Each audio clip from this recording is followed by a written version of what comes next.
रोखठोक वार्तांकन, रोखठोक बातमी।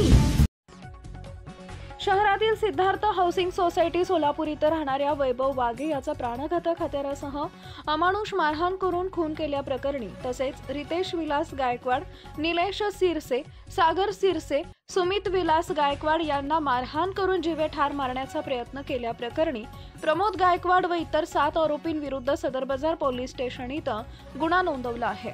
त्यापैकी प्रमोद गायकवाड, प्रसन्नजीत उर्फ लकी गायकवाड, हर्षजित गायकवाड यांचा जामीन अर्ज फेटाळला, तर संजय उर्फ सोन्या देवेंद्र गायकवाड, मनोज राजू अंकुश, सनी निकंबे, समरसेनजीत गायकवाड यांचा नियमित जामीन अर्जावर आदेशाकरता 20 सप्टेंबर रोजीची तारीख अतिरिक्त सत्र न्यायाधीश केंद्रे यांनी दिली आहे। यामुळे मूळ फिर्यादीतर्फे ॲडव्होकेट संतोषनी भावकर यांनी फिर्यादीचे प्रतिज्ञापत्र दाखल करून जामिनास विरोध दर्शवून आरोपी विरुद्ध यापूर्वी दाखल असलेल्या गुन्ह्यांची पार्श्वभूमी निदर्शनास आणली।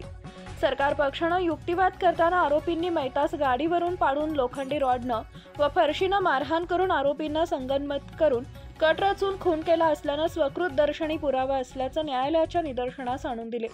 सदरचा युक्तिवाद ग्राह्य म्हणून न्यायालयासमोर प्रमोद गायकवाड, प्रसन्नजीत गायकवाड, हर्षजित गायकवाड यांचा जामीन अर्ज नामंजूर केला, तर उर्वरित आरोपींच्या जामीन अर्जावर सुनावणी करता 20 सप्टेंबर रोजीची तारीख नेमली आहे।